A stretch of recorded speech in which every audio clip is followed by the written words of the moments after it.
25তম রক্তদান শিবিরের আয়োজনে এবার নবদিগন্ত সামাজিক সংস্থা অবশ্য 25তম এই রজত জয়ন্তী বর্ষদান রক্তদান শিবিরের আয়োজন করতে যাচ্ছে তারা এবং সে নিয়ে তারা জানিয়েছে যে 2001 সাল থেকে ধারাবাহিকভাবে একটানা 25 বছর রক্তদান শিবিরের আয়োজন করেছে, যা কিনা তাদের জন্য একটা খুব চ্যালেঞ্জিং ছিল। তবে নবদিগন্ত সামাজিক এবং সাংস্কৃতিক এই সংস্থা তারা দেখতে পেয়েছে দারুণ কিছু লোকের প্রাণ বাঁচাতে পেরেছে। যখন বিশ্বব্যাপী করোনা মহামারী চলছিল তখনও তারা ভূমিকায় অবতীর্ণ ছিল এবং তখনও তারা এই রক্তদান শিবির চালিয়ে গেছেন এবং জানিয়ে আগামী 15ই আগস্ট তারা আবারও রক্তদান শিবিরের আয়োজন করছেন এবং সঙ্গে থাকছে সেদিনে বিশিষ্ট অতিথিরা। কি জানিয়েছে নবদিগন্ত সামাজিক সংস্থার কর্তৃপক্ষ, শুনুন। 79তম স্বাধীনতা দিবসকে সামনে রেখে প্রতি বছরের নয়, এই বছর আমাদের রজত জয়ন্তী রক্তদান শিবিরের আয়োজন করেছি। আমরা 2021 সাল থেকে আমরা এই রক্তদান উৎসবের সূচনা করেছিলাম।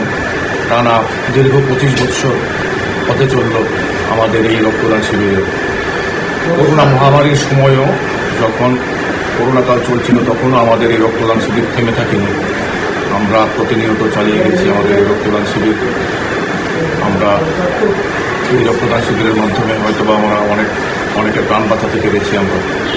আমাদের এই রক্তদান শিবিরে প্রধান অতিথি হিসেবে উপস্থিত থাকার জন্য আমরা রাজ্যের মাননীয় মুখ্যমন্ত্রী শ্রী মানিক শাহ মহোদয়কে আমরা আমন্ত্রণপত্র পাঠিয়েছি।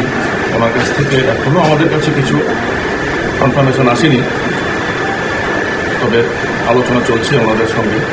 এছাড়াও স্পেশাল অতিথি হিসেবে উপস্থিত থাকবেন রামকৃষ্ণ বিবেকনগরস্থিত রামকৃষ্ণ মঠ মিশনের সেক্রেটারি মহারাজ স্বামী ভক্তি সুধানন্দজি মহারাজ। এছাড়া 34 নং এবং 35 নং ওয়ার্ডের কর্পোরেটর দুজন উপস্থিত থাকবেন, শ্রী তুষারকান্তি ভট্টাচার্য এবং শ্রী জাহ্নবী দাস চৌধুরী মহোদয়। এছাড়াও আমাদের একটা স্পেশাল উইংস আমাদের এখানে কাজ করে যায় রক্তদানের মাধ্যমে। এই বছর আমাদের 30 জন রক্তদাতা রক্ত দেবেন বলে সম্মতি জানিয়েছেন। তার মধ্যে আরও 21 জন আমরা স্ট্যান্ড বাই কন্ডিশনে রেখে দিয়েছি, কারণ আমাদের যে স্পেশাল উইংস সারা বছর রক্তদানের কাজ করে থাকে।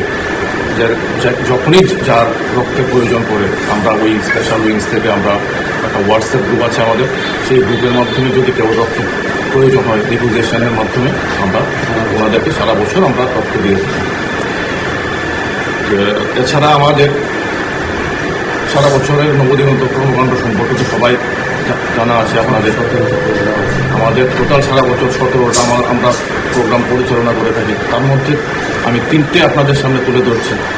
যেমন একটা হলো আমাদের, আপনারা শুনলেন কর্তৃপক্ষের বক্তব্য এবং ইতিমধ্যে এই রজত জয়ন্তীকে সামনে রেখে প্রধান অতিথি হিসেবে রাজ্যের মুখ্যমন্ত্রীকে তারা আমন্ত্রণ পাঠিয়েছেন। এছাড়া স্পেশাল গেস্ট হিসেবে উপস্থিত থাকার কথা রয়েছে বিবেকনগরস্থিত রামকৃষ্ণ মঠের সেক্রেটারি স্বামী ভক্তি সুধানন্দজি মহারাজ, পাশাপাশি 34 নম্বর এবং 35 নম্বর ওয়ার্ডের দুজন কর্পোরেটর তুষারকান্তি ভট্টাচার্য এবং জাহ্নবী দাস চৌধুরী সহ অন্যান্যরা। এছাড়াও সেদিন উপস্থিত থাকবেন সমস্ত নাগরিক, পাশাপাশি বর্তলা বাজারের সমস্ত ব্যবসায়ী বৃন্দরাও।